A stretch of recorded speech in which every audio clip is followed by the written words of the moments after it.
बिस्मिल्लाहिर्रहमानिर्रहीम। अस्सलाम वालेकुम व्यूवर्स, मैं हूं फ़ज़ल मलिक ऑफिशियल 92 से। दोस्तों, ये 27 जून की शाम थी और सन 2008 उसने कागज़ पर दस्तखत किए, फ़ाइल बंद की और कागज़ों का पलंदा अपनी सेक्रेटरी के हाथों में दे दिया। उसके स्टाफ के 50 अफराद ने तालियां बजाईं और उसकी ज़िंदगी का एक बाब हमेशा हमेशा के लिए बंद हो गया। उसके दाएं आंख के कोने से एक कतरा निकला। कतरा एक लम्हे के लिए रुका, लकीर बना और ठोड़ी पर आकर थम गया। उसने फ़ौरन आंखों पर टिश्यू रख लिया। सामने माइक्रोसॉफ्ट का चीफ एग्जीक्यूटिव स्टीव बारवा बैठा था। उसने बिल गेट को रोते हुए देखा तो उसके मुंह से भी चीख निकल गई। बिल गेट ज़िंदगी में सिर्फ 3 बार रोया था। बिल गेट पहली बार उस वक़्त उसकी आंखों में आंसू आए थे जब वो हार्वर्ड यूनिवर्सिटी का नालायक तालिब इल्म था। एक बार उसका उस्ताद उससे नाराज़ हुआ और उसे डांट कर कहा कि बिल, तुम मेरी बात कान खोल कर सुन लो, तुम ज़िंदगी में ज़्यादा से ज़्यादा ट्रक ड्राइवर ही बन सकते हो। पूरी क्लास ने कहा लगाया और उसके आंखों में आंसू आ गए। उस दिन उसने हार्वर्ड यूनिवर्सिटी छोड़ दी। शाम में वो अपने जिगरी दोस्त पॉल एलन से मिला और उसे दावत दी।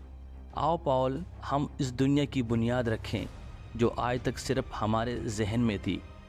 पॉल एलन ने उसके हाथ पर हाथ रख दिया। वो 28 अक्टूबर 1955 को वाशिंगटन रियासत के एक शहर सियाटल में पैदा हुआ।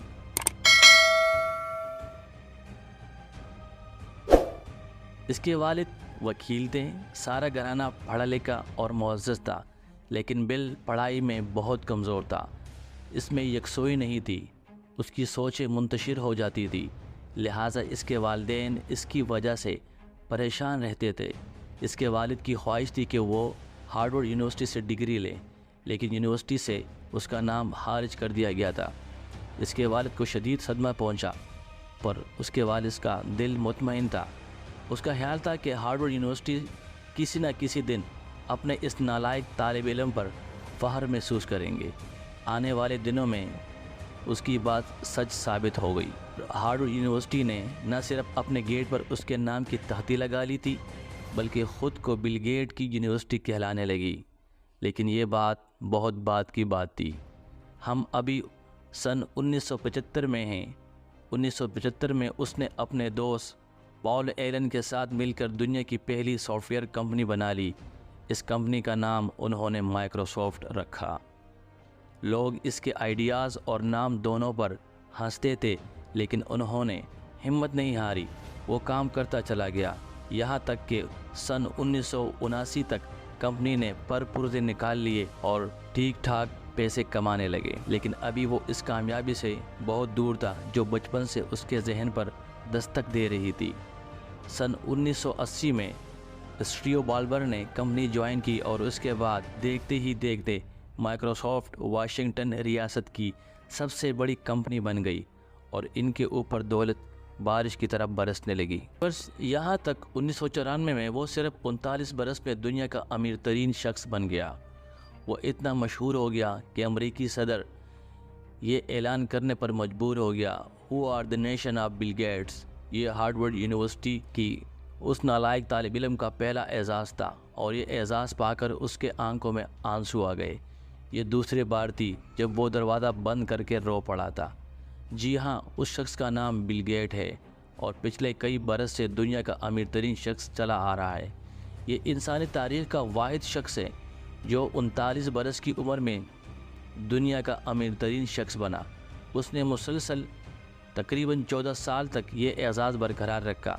माइक्रोसॉफ्ट दुनिया की 5 बड़ी कंपनियों में शुमार होती हैं। इसमें उस वक़्त 63,564 लोग मुलाजिम हैं। कारोबार 102 ममालिक में फैला हुआ है, जबकि ये कंपनी अब तक दुनिया के 1,28,000 लोगों को अरबपति बना चुकी हैं। माइक्रोसॉफ्ट के मुलाजिमीन औसतन $90,600 सालाना तनख्वाह लेते हैं। माइक्रोसॉफ्ट के 5 डायरेक्टर हैं और बिल गेट के पास सबसे ज़्यादा शेयर थे। वो 97 करोड़ 74,99,336 शेयर का मालिक है। गेट ने 15 जून 2006 को ऐलान किया था कि वो जुलाई 2008 को माइक्रोसॉफ्ट छोड़ देगा और बाकी ज़िंदगी खुदाए आमा के कामों के लिए वक्फ कर देगा। اس اعلان کے بعد وہ پوری دنیا میں اپنی نوعیت کا واحد شخص بن گیا تھا۔ پہلے عورتوں کے لیے تخت و تاج چھوڑنے والے بہت سارے لوگ تھے، لیکن تاریخ کا سب سے پہلا شخص تھا جس نے عام لوگوں کے لیے دنیا کی سب سے بڑی کمپنی کو چھوڑنے کا اعلان کیا تھا، اور اس نے باقی زندگی بل اینڈ میلنڈا گیٹس فاؤنڈیشن کو دینے کا فیصلہ کیا تھا۔ بل گیٹس نے اپنی بیوی میلنڈا کے ساتھ مل کر جنوری 2000 میں فلاح عامہ کے لیے فاؤنڈیشن بنائی، جس کا نام اس نے Bills and Melinda Gates Foundation رکھا تھا۔ اس وقت یہ دنیا میں ویلفیئر کا سب سے بڑا ادارہ ہے۔ فاؤنڈیشن کے اکاؤنٹس میں $29 ملین ہیں۔ یہ اتنی بڑی رقم ہے، اس کا اندازہ پاکستان کے بجٹ سے لگا لیجئے۔ پاکستان کا ٹوٹل بجٹ $12 ملین ہوتا ہے۔ بل گیٹ کی یہ فاؤنڈیشن دنیا بھر میں صحت، تعلیم اور کمپیوٹر کی تربیت کے لیے کام کرتی ہے۔ یہ فاؤنڈیشن غریب ممالک کے طالب علموں کو $1 ارب کے وظائف دیتی ہیں۔ یہ فاؤنڈیشن ہر سال غریب طالب علموں کو اپنے حرشے پر کیمبرج یونیورسٹی میں تعلیم دلاتی ہے۔ وہ ہر سال دنیا کے کروڑوں بچوں کو پولیو ویکسینیشن فراہم کرتا ہے۔